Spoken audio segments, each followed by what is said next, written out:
Bienvenue dans le podcast à contre-courant, le podcast des mères audacieuses, le rendez-vous inspirant qui met en lumière des femmes et des hommes qui ont choisi de redéfinir leur trajectoire, de créer leur propre voie et de conquérir leur indépendance. Je suis votre hôte, Nathalie Grimaud-Morvillet, et je suis honorée de vous accompagner dans ce voyage extraordinaire. Après plus de 15 ans en tant que salariée dans le domaine du marketing digital et après 4 discriminations à la maternité, j'ai décidé de prendre mon indépendance pour mieux profiter de mes enfants sans renoncer à ma carrière professionnelle. Avec la tribu digitale, j'aide désormais les parents à en faire de même. Dans ce podcast, à chaque épisode, nous vous présenterons des histoires captivantes de mères audacieuses, de pères engagés, mais surtout de parents déterminés qui ont trouvé le courage de se réinventer pour mieux concilier leur vie personnelle et professionnelle. Qu'il s'agisse de maman, de papa ou de famille, notre podcast est un espace où chacun peut trouver une source d'inspiration, de conseils et de perspectives pour embrasser un avenir empreint de flexibilité, d'épanouissement et de conciliation, ainsi que de succès. Si vous êtes à la recherche de nouvelles manières de penser et ou de travailler, ou encore d'astuces, c'est le podcast qu'il vous faut. Prenez dès à présent votre boisson préférée et c'est parti! Retrouvons-nous dans le nouvel épisode du jour. Bonjour à toutes et à tous et bienvenue dans un nouvel épisode dans lequel nous allons découvrir le parcours d'Olivia qui est passée de salariée à entrepreneur car elle était notamment en quête de liberté. En effet, il n'est pas toujours évident de sortir des cases imposées par la société, par nos familles, nos amis, l'école, etc. Et cela demande souvent une grosse remise en question, une résilience et une motivation à toute épreuve. Mais sans plus tarder, retrouvons dès à présent Olivia pour nous partager cette histoire audacieuse. Bonjour Olivia! Bonjour Nathalie. Je suis ravie de t'accueillir et avant de rentrer dans le vif du sujet, est-ce que justement tu peux te présenter aux auditrices et aux auditeurs qui nous écoutent? Oui, bien sûr. Merci déjà de ton invitation. Alors, je m'appelle Olivia, j'ai 45 ans et je vis dans le sud de Paris, juste à côté de l'aéroport d'Orly. Côté travail, j'ai été assistante juridique en cabinet d'avocat pendant 20 ans avant de devenir community manager pour les avocates. Et oui, effectivement, tu vas nous en reparler tout à l'heure. Depuis quand tu es maman et surtout combien d'enfants as-tu? Alors, j'ai 2 enfants, je suis maman depuis 2017. Ma fille est née le jour de la Saint-Valentin, donc on a eu un joli cadeau pour ce jour-là. Et mon fils, 3 ans après, en plein Covid. Bon, ils sont tous du début d'année en fait. C'est ça. Est-ce que tu peux nous raconter comment nous nous sommes rencontrés? Alors écoute, je vais pas être très originale par rapport à certaines de tes précédentes invitées du podcast, puisque pendant mon second congé maternité, je scrollais sur les réseaux sociaux et je t'ai découverte, toi et ton concept, tout à fait par hasard. Après de longues semaines de réflexion, j'ai décidé de suivre ta formation. Et nous nous sommes rencontrés en vrai lors de plusieurs événements organisés par tes soins et l'équipe de la tribu digitale, comme par exemple une émission de télé, un séminaire ou alors un simple repas. Tous ces événements qui m'ont notamment permis de sortir de ma zone de confort. Et puis par la suite, tu m'as fait confiance en début d'année 2023 pour la gestion des pages LinkedIn et Facebook de la tribu, ce qui m'a permis de me mettre en action. Exactement, et on va effectivement y revenir tout à l'heure parce que passer du mode salariat au mode entrepreneuriat, c'est pas toujours évident ni simple puisqu'on est vraiment formaté par la société aujourd'hui pour faire des études et notamment trouver un poste en CDI. Exactement. Si tu étais une femme à impact connue, qui serais-tu, mais surtout pourquoi? Alors écoute, pour tout te dire Nathalie, je n'ai jamais rêvé d'être une femme à impact. J'ai juste envie d'être moi, si je ne me trouve pas que des qualités. Et si j'ai pu rêver un jour d'être connue, oui ça m'arrive encore parfois, je dois l'admettre, c'est plutôt pour chanter, mais pas pour changer le monde, très, très honnêtement. Alors pour toi, j'ai quand même poussé ma réflexion un petit peu plus loin et en fait, la première personne qui m'est venue en tête, qui est en parfaite corrélation avec mes valeurs, mon entrepreneuriat, mes intérêts, c'est maître Gisèle Halimi, une avocate franco-tunisienne que tu connais certainement, une figure du féminisme français. Elle a été députée, ambassadrice à l'UNESCO et elle s'est notamment battue pour le droit à l'avortement et la parité. Et oui, effectivement, on en a d'ailleurs parlé dans un précédent épisode. Comme par hasard, des personnes qui travaillent dans le monde juridique ont toutes les deux pensé en fait à cette même personne. Ça semble Voilà, effectivement une évidence. exactement. Avant de plonger justement dans ton parcours entrepreneurial et puis sur le chemin, est-ce que tu peux nous donner un aperçu de ton expérience lorsque tu étais salarié dans le domaine juridique? Parce qu'on sait que c'est un domaine quand même qui demande beaucoup d'investissement et beaucoup d'heures. Et puis peut-être nous expliquer aussi pourquoi tu as décidé de suivre ce chemin de l'entrepreneuriat. Alors, il faut que je te dise, Nathalie, que j'ai vraiment beaucoup aimé mon métier d'assistante juridique. Le milieu juridique m'a toujours intéressée et captivée. J'aurais même rêvé d'être avocate, mais pas super passionnée par l'école. Je ne m'en croyais pas capable. Ce n'est que plus tard, en les côtoyant quotidiennement, que je me suis dit que j'aurais moi aussi pu exercer ce métier finalement. Du coup, le premier cabinet à m'avoir fait confiance à la sortie de mon BTS traitait plusieurs matières en droit civil et mon travail était super varié. Des associés et collaborateurs très humains qui m'ont poussé vers le haut. Au bout de 5 ans d'activité, j'ai intégré le NADEP, qui est l'École nationale de droit et de procédure, qui forme les assistantes juridiques à se perfectionner ou à devenir clerc d'avocat. Et du coup, au bout de 3 ans de formation, j'ai validé la certification de clerc d'avocat. Pour ça, je travaillais le samedi matin, parce que les cours étaient dispensés par des avocats le samedi matin. Et je travaillais assez tard le soir après mon travail. On me permettait de rester au bureau pour travailler sur mes cours. Par la suite, j'ai intégré un cabinet dans lequel je n'ai fait que du droit pénal, aux côtés de l'associé principal qui est devenu bâtonnier de son ordre. Et là, je dois dire que j'ai adoré. Alors, j'étais guidée, je sais pas, peut-être par cette curiosité, tu sais, un peu malsaine, qui fait que tu veux voir, tu veux savoir, tu as envie de voir ce qui s'est passé. C'est terrible, mais c'est quand même ça. Bah là, pour le coup, j'en ai vu des procès-verbaux d'enquête et pas que des belles choses. Mais voilà, il fallait être très actif pour gérer ces procédures. Et forte de ma formation que je venais de terminer, j'ai pu préparer et suivre les dossiers du début à la fin et j'avais vraiment l'impression d'être utile. Alors, si je dois penser à une erreur que j'ai pu faire au cours de mes différents postes au sein des cabinets d'avocats, c'est celle de ne pas avoir porté plus haut ma certification. Parce que je suis quelqu'un à la base de très timide et de peu sûr de moi. Et je ne me suis pas assez mise en avant pour être reconnue à ce niveau. Et puis, à ce moment-là, je commençais déjà à me poser le côté horaire de bureau où tu dois être présente de 9h à 18h, par exemple, pour répondre au téléphone. C'est là où j'ai commencé à réfléchir à autre chose. D'accord. Donc, ouais, donc d'un côté, en fait, tu as été vraiment passionné par ce que tu as fait et c'est vrai que le monde juridique peut être complètement passionnant. Et puis, d'un autre côté, et c'est vrai qu'effectivement, tu es un peu timide, même si tu travailles tous les jours sur toi. Tu as eu du mal finalement à te mettre en avant pour peut-être avoir des nouvelles responsabilités, des nouvelles opportunités. Et puis, voilà, ce côté très figé du salariat a été aussi compliqué, en tout cas pour toi, à vivre au quotidien. C'est ça, exactement. Quels ont été les principaux facteurs qui, justement, ont influencé ta décision de quitter le salariat pour te reconvertir dans un domaine du marketing digital, puisque finalement, aujourd'hui, tu es community manager dans un domaine qui te passionne, hein, le juridique pour des avocats, mais tu as complètement changé de voie et puis aussi, tu t'es lancée en indépendante. Alors, quand j'ai intégré le dernier cabinet pour lequel j'ai travaillé, qui était un cabinet d'avocats au conseil, donc ce sont des avocats qui plaident devant la Cour de cassation et le Conseil d'État, la première chose qu'on m'a dit quand je suis arrivée, c'est tout ce que vous avez appris avant, vous pouvez l'oublier. Et là, je me Ça suis commence dit, bien. ouais, c'est ok. J'ai beaucoup travaillé avant, voilà, j'aimais beaucoup ce que je faisais. Mince, il faut que je recommence tout, ça va pas le faire. Et là, je suis entrée dans un cercle pas forcément vertueux où j'avais l'impression en fait de plus pouvoir réfléchir par moi-même.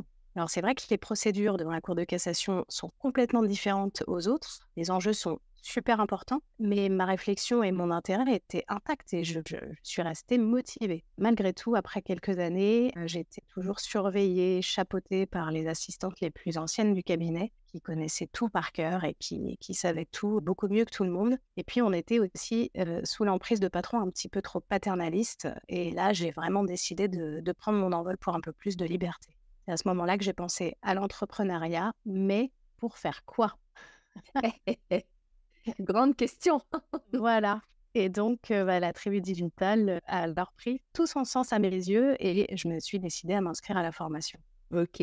Effectivement, donc tu as quand même, réfléchi, puis tu t'es rendu compte que, tu voulais ton indépendance, tu voulais, travailler peut-être comme tu avais aussi envie et pas forcément être, comme tu le dis, surveillée Ouais, c'est pour, ça, ouais. vérifier que tu étais bien au travail, que tu faisais bien les tâches, alors que tu avais, toi-même ta propre responsabilité, hein, de réaliser ton travail, bien évidemment de manière, professionnelle. On voit ici que ça n'a pas toujours, été facile et puis en plus, tu as dû vaincre un gros syndrome de l'imposteur parce que lorsque on te dit: «Bah, tout ce que vous avez appris avant, finalement, vous pouvez le mettre à la poubelle et repartir de zéro», ça doit pas forcément être des plus simples. Comment justement tu t'y es prise face à ce syndrome de l'imposteur? On sait qu'il est très, très présent chez les femmes, encore plus présent chez les mères et qu'est-ce que tu fais au quotidien pour ne pas lui laisser reprendre les rênes? Alors oui, mon Bob à moi, comme on l'appelle, au sein de la communauté, hein, notre cher Bob. Il nous embête, on est beaucoup à être embêtés par ce cher Bob. Alors de base, comme tu le dis, on est complètement mis dans des cases. Dans notre jeunesse, on nous apprend à réfléchir plutôt comme ci ou comme ça. De mon côté, avec un papa gendarme, et je crois que tu me comprendras Nathalie, il n'était pas question d'être borderline ou out of the box comme tu le dis souvent. Il fallait donc bien travailler à l'école, passer ses examens, les réussir et partir gagner sa vie. J'ai envie de dire presque à n'importe quel prix. Tout à fait, je suis tout à fait d'accord. Avec un papa militaire, on peut dire que on se Et comprend. puis, bah, ouais, voilà, je pense aussi. Donc ça, dans un premier temps et puis ensuite mon intégration dans le monde, rigide du droit, voilà, ça m'a pas aidée à développer ma créativité, ce qui fait que, bah, j'ai toujours eu peur de mal faire les choses, peur de décevoir les gens autour de moi et c'est assez handicapant pour aujourd'hui proposer mes services avec aplomb et communiquer notamment sur les réseaux sociaux où on a l'impression que tout le monde voit ce qu'on fait et tout le monde juge, ce qu'on est en train de faire. Donc pour me sortir de ça, j'ai d'abord écouté avec attention tes précieux conseils, et ceux des mamans de la communauté de la tribu digitale qui étaient plus avancées que moi à l'époque. Et puis, grâce aux opportunités de la tribu digitale, j'ai obtenu ma toute première cliente. Et même si notre collaboration n'a pas duré, ça m'a permis de sortir de ma zone de confort et de me mettre le pied à l'étrier. Donc, on comprend là déjà, tu vois, que la mise en action est importante pour la confiance en soi et que d'attendre d'être complètement prête, en fait, ça nous dessert fortement. Ah beh, c'est clair, on n'est jamais vraiment complètement prête, donc en fait, si on attend ça, ben, on attend toute notre vie. Exactement, exactement. Et après, c'est trop tard. Mmh. Parallèlement à tout ça, bah, j'écoute beaucoup de podcasts parce que j'adore ça. J'écoute des podcasts, mindset, entrepreneuriat, productivité, marketing. Pourquoi j'aime ça? Parce que, bah, je peux faire autre chose en écoutant. C'est un petit peu bête, mais voilà, dans notre vie de maman, et d'entrepreneur aujourd'hui, on a beaucoup, beaucoup de casquettes et puis, bah, quand j'écoute des podcasts, je peux notamment, étendre le linge, en même temps et j'ai pas l'impression de perdre mon temps. Et je glane dans tous ces podcasts, des pépites de conseils gratuits et ça me motive et m'inspire au quotidien. Donc ça, je conseille vraiment effectivement les podcasts, c'est un pur bonheur. Et dans tout ce que j'ai pu entendre justement, au cours de ces 2 dernières années, j'ai bien compris une chose. Alors attention, là, je vous livre le conseil de l'année 2024. Attention, écoutez bien! La motivation vient par l'action et pas l'inverse. Si on attend d'être motivé, on risque d'attendre très longtemps et il faut vraiment, vraiment passer à l'action dès qu'on a une idée, même une toute petite idée, même si c'est pas parfait. Voilà. Ce qui m'est arrivé à moi, c'est que je rougis très fort, et mon cœur bat très vite lorsque j'appuie sur le bouton «publier» avant de publier une publication sur les réseaux. Mais une fois que ces quelques secondes sont passées, voilà, on se sent fier de soi et on a envie de continuer pour avancer. Donc, Mmh. passage à l'action immédiat, c'est le mieux qu'on puisse faire. C'est vrai, effectivement, tu as totalement raison. La motivation vient par l'action. Le fait de faire, on va être fiers de nous, ça va nous motiver et ça va nous donner envie, en fait, de continuer. Alors, beaucoup de mamans cherchent justement un équilibre entre vie professionnelle et vie personnelle. On le sait aujourd'hui, c'est pas toujours évident. On court après le temps, on court après le temps lorsqu'on est salarié, on court après le temps pour passer du temps avec nos enfants, etc. Et c'est souvent difficile finalement de trouver le bon équilibre, hein. On fait souvent le jeu de l'équilibriste, même lorsqu'on prend le chemin de l'entrepreneuriat, parce qu'on peut être amené justement, comme on travaille de chez soi, à se dire «Oh, bah, je vais aller faire une petite vaisselle, je vais plier le linge, etc.» Ou à contrario, comme on travaille aussi de chez soi, à ne pas savoir s'arrêter pour prendre du temps en famille, le soir, le week-end, etc. Qu'est-ce que toi, tu as mis en place justement pour trouver ton propre équilibre? Alors, tout récemment, j'ai compris, et pourtant tout le monde le dit tout le temps, hein, mais je crois que je ne voulais pas l'entendre. J'ai compris que pour avancer dans ces projets, il fallait se fixer des grands objectifs découpés en petites actions. Voilà, ça te permet de rester focus, d'avancer à ton rythme en programmant par exemple ton calendrier détaillé jour par jour, semaine par semaine, mois par mois. Chaque client voit comme il l'entend. Mais voilà, programmer ton travail, programmer les moments de sa vie, programmer les sorties d'école, les accompagnements au sport et autres. Et alors, dans le cas de l'entrepreneur, du coup, paradoxe se fait jour, puisque d'un côté, on peut être out of the box en se disant, bah, moi, je ne veux pas définir un emploi du temps fixe et cadré. Si j'entreprends, c'est pour faire ce que je veux. Je pense que beaucoup d'entrepreneurs entreprennent à la base, notamment pour ça. Donc ça, c'est OK, mais si on fixe pas les choses, on part dans tous les sens. Je pense que c'est inévitable et moi, voilà, je l'ai vécu et j'ai perdu du temps, entre autres, à cause de ça. Et puis, de l'autre côté, on est toujours in the box parce qu'on a du mal à se défaire du côté salariat des choses. Et puis, on se dit, tiens, bah là, j'irais bien faire mes courses, mais bah non, je dois travailler, il est 15 heures, c'est l'heure du travail, là, pour tout le monde, on travaille. Et en fait, bah non, qui l'impose? Si moi, j'ai prévu de faire mon travail le soir à 20h30, une fois que les enfants sont couchés, parce que j'ai pas pu le terminer dans la journée ou parce que j'avais autre chose de prévu, c'est moi qui l'ai décidé et je vais le faire comme ça et ça va très bien se passer. Donc voilà, qui a dit qu'on devait passer sa semaine au bureau entre 9h et 18h et rien d'autre? La société. Ouais, c'est ça. Ben, c'est ça. On en revient toujours au début de notre conversation. On est On est formaté. formaté, voilà, exactement. Et il faut se déformater, et c'est pas toujours évident. En tout cas, quand on a travaillé plus ou moins longtemps dans le salariat, comme tu le dis, on se sent un peu coupable de se dire « Ah, mais il est 15h, je vais aller faire mes courses ». Mais sauf qu'en fait, on peut se dire « Je vais aller faire mes courses à 15h, j'aurai pas le monde du week-end ou le monde même du soir, je vais être beaucoup plus rapide et je vais pouvoir travailler à un moment donné où je serai aussi plus productive et pas forcément à 15h si justement j'ai le coup de barre de l'après-midi parce que… j'ai été, je sais pas, déjeuner avec un client et que j'ai bien mangé, etc. Bah, effectivement, c'est l'avantage, mais on a un peu cette culpabilité parfois. Exactement, exactement. Finalement, c'est une stratégie aussi, hein. C'est une stratégie de travail. Exactement. C'est les bonnes choses au bon endroit. Donc, moi, ce que je conseille, voilà, enfin, ce que j'ai fait en tous les cas, c'est d'intégrer dans nos agendas nos tâches pro, nos tâches de vie, de famille, de le répartir comme bon nous semble. En fait, je pense qu'il faut s'écouter. Voilà, moi, de mon côté, je cale mes séances de sport dans la semaine. Je prévois certaines journées de travail plus courtes pour aller chercher mes enfants un peu plus tôt. Et puis, je fixe mes semaines à l'avance pour réaliser des actions et pas me demander tous les jours oh là là, sur quoi je vais travailler aujourd'hui? Bah non, en fait, il faut que tout ça se soit réfléchi d'avance et c'est comme ça qu'on avance. Effectivement, et le penser avant. Alors moi, je sais que, et je crois que d'ailleurs c'est une stratégie ou en tout cas quelque chose que je partage beaucoup avec les membres de la communauté. Quand je regarde mon agenda du lendemain le soir, mon esprit le matin est hyper productif, c'est-à-dire je sais ce que je dois faire, je sais à quel moment j'ai des rendez-vous, etc. Et donc à quel moment je peux mettre mes tâches, on va dire, que je vais faire en solo. Les soirs où j'oublie de regarder mon agenda du lendemain, c'est la catastrophe. J'arrive devant, ouais, je fais. Et aujourd'hui, je fais quoi? Et ça semble en fait, ça semble tout bête, mais ça fait une énorme différence sur la productivité de la journée. Ah oui, oui, je suis tout à fait d'accord avec toi. Bon, du coup, tu travailles de chez toi.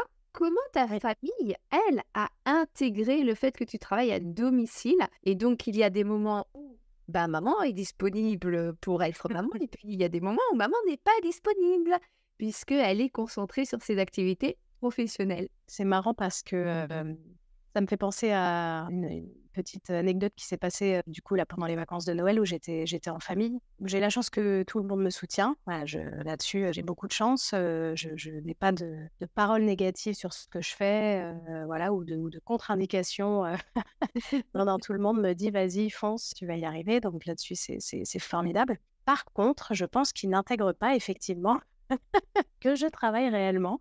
Et du coup, pendant les vacances de Noël, j'ai pu entendre des choses comme bah, comme toi, tu travailles pas. Enfin, non, tu es à la maison, quoi. Ou alors, bah, quand tu auras trouvé un vrai travail. Et, et là, Je me suis arrêtée une seconde et puis bon, bah, j'ai pas relevé parce que ça me fait plutôt sourire. Mais oui, on se rend compte que c'est pas encore complètement intégré dans la tête des personnes. Et malgré tout, on n'ose pas me déranger la journée quand même, on n'ose pas me téléphoner parce qu'on sait que je travaille. Donc tu vois, c'est un petit peu ambivalent. On sait pas trop comment se positionner. Voilà, donc ça J'aime bien la voilà, réflexion pour amusant. pouvoir trouver un vrai travail, effectivement. Ouais, c'est ça, c'est ça. C'est assez drôle. Ouais. Et puis, bah, pour les enfants, voilà, quand ils sont avec moi, bah, ils savent que quand maman est au bureau, faut pas la déranger, faut pas faire trop de bruit. Voilà, j'essaie de leur donner des activités à faire pour qu'ils soient occupés et que ça parte pas dans tous les sens. Et parfois, la fée télé m'aide un petit peu aussi parce que c'est quand même, malheureusement assez pratique. Mais dans l'ensemble, non, ça se passe plutôt très bien, il y a pas de souci. Bon, ben top. Est-ce que tu aurais justement quelques conseils à partager avec d'autres mamans qui envisagent de faire ce saut vers l'entrepreneuriat dans le domaine du marketing digital ou dans un autre domaine d'ailleurs, peu importe, mais surtout pour qu'elles puissent réussir à jongler entre entreprise, développement, obligations professionnelles et puis responsabilité familiale? Bah, la première chose, que je dirais, c'est si vous avez envie de vous lancer, voilà, ne vous mettez pas de barrière. N'hésitez pas, même une toute petite envie, si l'envie est là, je pense que c'est important de la satisfaire. Si on n'est pas certain d'y arriver, il faut absolument, se faire accompagner. Si on manque de confiance, il faut absolument se faire accompagner. Voilà, il y a plein de choses qui sont possibles pour tout le monde. L'accompagnement, c'est motivant, ça modifie notre perception des choses, ça nous inspire. Ça nous évite beaucoup d'erreurs en écoutant des personnes qui sont déjà passées par là avant nous. Donc, c'est super important. Et même les plus grands entrepreneurs, ceux dont la vie nous paraît être un rêve pur, ceux qu'on voit sur les réseaux sociaux, par exemple, eux aussi se font accompagner. Donc, voilà, il n'y a aucun problème à ça et il faut surtout pas hésiter à le faire. Ça ne fait que faire avancer plus vite. Et puis, voilà, se fixer rapidement un vrai planning de travail à respecter, se mettre en action très vite. Et le must du must, c'est éviter de se comparer aux autres. Oh oui, oui, oui, ça je suis 100% d'accord avec toi et je le répète beaucoup aux membres de la communauté, mais aussi à mes enfants, parce que parfois ils se comparent aussi les uns aux autres et chaque fois je leur dis, mais en fait, vous n'avez qu'une seule personne auprès de qui vous comparez, c'est la personne que vous étiez hier, c'est tout. Exactement, ouais. Ouais, ouais. Ouais, ouais. Ça, c'est hyper difficile, hein, mais c'est vrai que non, on est tous différents, on avance tous chacun à notre rythme, avec des systèmes et des stratégies différentes. Et si on trouve que quelqu'un fait quelque chose de bien à côté de nous, et ben, avec du travail, on arrivera aussi à faire la même chose. Donc, il n'y a pas de, il y a aucune raison de se comparer aux autres. Et les entrepreneurs le disent eux-mêmes, d'ailleurs, dans tous ceux que j'écoute sur les podcasts, quand ils regardent ce qu'ils faisaient au début, ils y croient à peine. Ils disent que voilà, ce qu'on fait au début, c'est pas forcément le meilleur de notre travail, mais avec les années, avec l'action, eh bien, tout se met en place et on devient performant, il n'y a pas de souci. Tout à fait. Et puis on apprend de nos erreurs, on apprend à faire mieux aussi, on a aussi des opportunités qui nous permettent de faire mieux et tout Ouais, ça nous permet aussi de nous améliorer. ouais, ouais, ouais, exactement. Est-ce que tu peux nous partager ta plus grande réussite ou en tout cas un moment en particulier que tu as particulièrement apprécié suite au lancement de ton activité? Alors écoute, ma plus grande réussite, Nathalie, avoir enregistré une émission de télé avec toi. C'est vrai, j'arrive à chacune vous faire venir sur mon émission de télé, j'adore ça. Alors là, autant te dire que c'est une complète sortie de ma zone de confort. Voilà, moi qui rougis à chaque fois que j'ouvre la bouche en public, là j'ai dit oui sans réfléchir et d'ailleurs je crois même que c'est plutôt moi qui t'ai proposé de venir. Tout à fait, j'ai lancé un petit appel comme ça, comme je fais souvent. Tu m'as répondu, bah ok. Ouais, et là je me suis dit bon bah allez, si tu vas pas, une autre ira, donc fonce et t'aviseras sur place. Et alors j'ai mis un moment avant de la regarder, mais maintenant quand je visionne l'émission, voilà, je me dis que je suis pas trop mal finalement. Ça s'est plutôt bien passé. C'est vrai, mais comme à chaque fois, hein, d'ailleurs, toutes celles qui viennent sur l'émission, souvent sont: «Ah, est-ce que je vais y arriver?» Et en fait, elles se débrouillent, vraiment très, très bien, donc il faut juste se faire confiance. C'est ça, c'est ça. Et puis parfois pas réfléchir. Faut y aller. Pas trop réfléchir. Pas trop réfléchir, c'est ça. Exactement, mais ça revient à se mettre en action, c'est exactement ce que tu nous disais Ouais, en début, finalement, avec cette interview, la boucle est bouclée. parfait. En tout cas, merci beaucoup Olivia d'être venue aujourd'hui et puis de nous avoir partagé ton expérience et je dirais même ta sagesse face à l'entrepreneuriat. C'est vrai que ça fait beaucoup, beaucoup peur à de nombreuses mamans, à de nombreuses femmes parce que comme tu le dis, on a été formaté, on a appris à devenir un salarié, voire même parfois un salarié modèle. Et le fait de devenir entrepreneur, on devient notre propre responsable, notre propre patron. Et finalement, on ne peut plus râler auprès de la direction parce qu'il y a telle ou telle chose qui ne convienne pas. C'est à nous, en fait, de prendre nos propres décisions pour pouvoir y arriver. Et c'est vrai que cette sortie de zone de confort, elle fait souvent, souvent peur. En tout cas, je te souhaite vraiment beaucoup de succès dans ton parcours entrepreneurial parce que moi, j'ai aucun doute et je te le dis depuis, on va dire, quelques années maintenant, quant à ta réussite, je suis persuadée que tu vas faire vraiment de très, très belles choses. Merci beaucoup, Nathalie. Merci également à nos auditrices et nos auditeurs aujourd'hui qui nous ont rejoints, qui ont écouté avec passion le témoignage d'Olivia sur son parcours de salariée à entrepreneuse. Vous êtes à chaque nouvel épisode de plus en plus nombreuses et nombreux. Et d'ailleurs, si cet épisode vous a parlé, n'hésitez pas à le liker, à le commenter ou même à le partager auprès d'un de vos contacts qui en aurait besoin depuis votre plateforme préférée. Vous pouvez également nous laisser une note, on sera ravis et surtout, on adore lire vos commentaires. En attendant notre prochain épisode dès mercredi prochain, je vous souhaite à chacune et à chacun une très belle journée, après-midi ou soirée et on se retrouve très vite. À bientôt!